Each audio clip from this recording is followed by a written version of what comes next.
আসসালামু আলাইকুম viewers, welcome back to my channel শখের এগ্রো। তো এই যে সাদা গলাছিলা এবং খোপাওয়ালা মুরগি এটা। তো এই মুরগিটা ডিম পাড়ছে এবার দ্বিতীয়বার। ওই যে ডিমটা দেখতে পাচ্ছেন এখানে। তো একটা ভিউয়ার্স এই মুরগিটার নাম রাখতে বলেছিলেন রাজকুমারী, তো ওর নাম আমি রাজকুমারী রাখলাম আজকে থেকে। তো রাজকুমারী ডিম পেড়ে বের হওয়ার জন্য দেখতে পাচ্ছেন কীরকম করছে। তো ওকে আমি এখন খাঁচা থেকে বের করে দেব। আর এটা হচ্ছে ওর ডিম, ও এবার দ্বিতীয়বার ডিম পাড়ছে। আর এটা হচ্ছে রাজকুমারীর একই সাথের বোন ফুলটুসির দ্বিতীয় ব্যাচের বাচ্চা, ও ডিম পেড়েছে। এটাকেও আমি এখন খাঁচা থেকে বের করে দেব।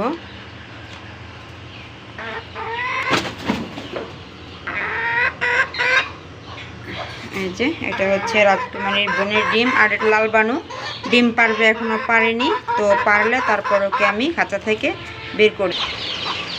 আর এই যে বাহিরে সাদা পরীর বাচ্চাগুলোকে আটকিয়ে রেখে, সাদা পরীকে আমি বাহিরে দিয়ে দিয়েছি আর বাচ্চাগুলোকে ভিতরে খাঁচা আটকিয়ে রেখেছি।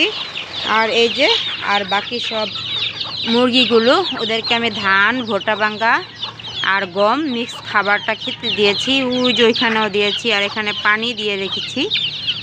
তো খাবারগুলো সবগুলো মুরগি খাচ্ছে।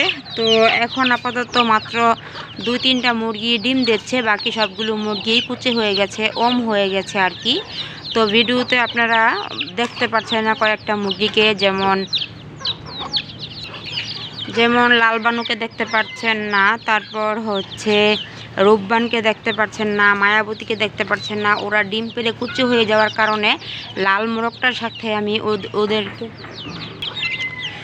ওদেরকে খাঁচায় আটকিয়ে রেখেছি। তো মোরগের সাথে আটকিয়ে দেওয়ার মূল কারণ হচ্ছে ওদের কুচেটা দ্রুত ভাঙবে এর জন্য। আর বাকি মুরগিগুলোকে বাহিরে ছেড়ে দেওয়া আছে দেখতে পাচ্ছেন। আর এই যে রাজকুমারী ডিম পেড়ে বাহিরে বের হয়ে আসে খাবারটা খাচ্ছে। মালা সুন্দরী আজকে ডিম পারেনি, মালা সুন্দরী কিছুটা কুচে হয়ে গেছে আর কি। তারপর যে দেখতে পাচ্ছেন ফুলটুসিও কিন্তু কুচে হয়ে গেছে, কুচে কুচে ভাব চলে আসছে দেখতে পাচ্ছেন। কিন্তু ফুলটুসি আজকেও ডিম পেরেছে তারপরও একটু কুচে কুচে ভাব দেখা যাচ্ছে আর কি। আর রাজাবাবু এই যে হাঁটছে, আমি রাজাবাবুকে বাহিরে রেখেছি ছেড়ে দেওয়া মুরগিদের সাথে। আর হচ্ছে লাল মোরগটাকে আমি খাঁচায় আটকিয়ে দিয়েছি, রূপবান এবং মায়াবতী আরও ঝর্ণা সুন্দরীকেও সেখানে আটকিয়ে দিয়েছি। তো ডিম পেড়ে এসে মুরগিগুলো পানি খাচ্ছে, খাবার খেয়ে পানি খাচ্ছে। তো এইভাবেই আমি ছেড়ে দিয়ে আমার দেশি মুরগিগুলোকে পালন করে থাকি। আর আটকিয়ে রাখি হচ্ছে ছোট ছোট বাচ্চাদেরকে। আর এখানে হচ্ছে তো হঠাৎ করে গতকালকে থেকে দেখছি সাদা পরীর কয়েকটা বাচ্চা রক্ত আমাশা করছে, রক্ত পায়খানা করছে আর কি। তো ওদেরকে আমি রক্ত আমাশার চিকিৎসা করছি এই যে এই ওষুধটা দিয়ে, ESB13 ভ্যাট। এই ওষুধটার দাম হচ্ছে মাত্র 20 টাকা। তো 20 টাকার একটা ওষুধ দিয়ে আমি ওদেরকে যে কোনো মুরগির রক্ত আমাশা হলে আমি এই ওষুধটাই আর কি খাওয়াই। এই ওষুধটা খাওয়ালে রক্ত আমাশা ভালো হয়ে যায়। তো আমি এই যেটা ছিঁড়েছি দেখতে পাচ্ছেন, 2 দিন ধরে আমি সাদা পরীর বাচ্চাদেরকে এই ওষুধটা খাওয়াচ্ছি। 1 লিটার পানিতে 1 গ্রাম ঔষধ মিক্স করে দিচ্ছি। তো আজকে নিয়ে 2 দিন হলো ওদেরকে আমি এই ওষুধটা খাওয়াচ্ছি রক্ত আমাশার জন্য। তো এখন আজকে অন্ততপক্ষে একটু কমেছে রক্ত আমাশাটা, গতকালকে খুব বেশি ছিল, একদম রক্তের মতো পায়খানা করেছে।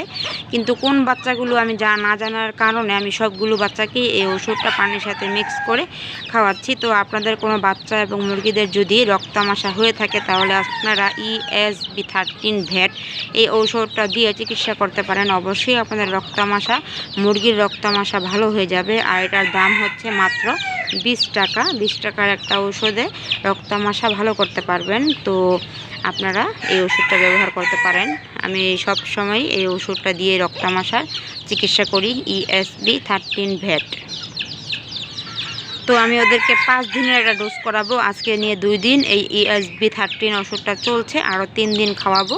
তো সাদা পরীর বাচ্চাগুলো ভালো হয়ে যাবে এর জন্য আর কি খাওয়াচ্ছি। এই যে সাদা পরীর বাচ্চাগুলো দেখতে পাচ্ছেন, ওদের আজকে প্রায় 25 দিনের মতো বয়স হবে আর কি। তো এখনই রক্ত আমাশা হয়ে গেছে, এর জন্য এই ওষুধটা দিয়ে আমি ওদেরকে রক্ত আমাশার চিকিৎসাটা করছি। তো যারা নাকি না চিনেন বা না জানেন এখান থেকে জেনে নিতে পারেন। এই ওষুধটার স্ক্রিনশট নিয়েও বাজার থেকে আপনারা নিয়ে আসতে পারেন। ফার্মেসিতে পেয়ে যাবেন আর কি। মুরগি এবং গরু ছাগলের ওষুধ যে দোকানে বিক্রি করে সেই দোকানে আপনারা পেয়ে যাবেন। তো আজকের ভিডিওটা আমি এখানে শেষ করছি। সবাই ভালো থাকবেন, সুস্থ থাকবেন। পরবর্তী ভিডিও দেখার আমন্ত্রণ রইল। আমার ছোট্ট সকাল এগ্রো চ্যানেলটাকে সাবস্ক্রাইব করে পাশে থাকা বেল আইকনটি বাজিয়ে দিবেন। সবাই ভালো থাকবেন, সুস্থ থাকবেন। আসসালামু আলাইকুম।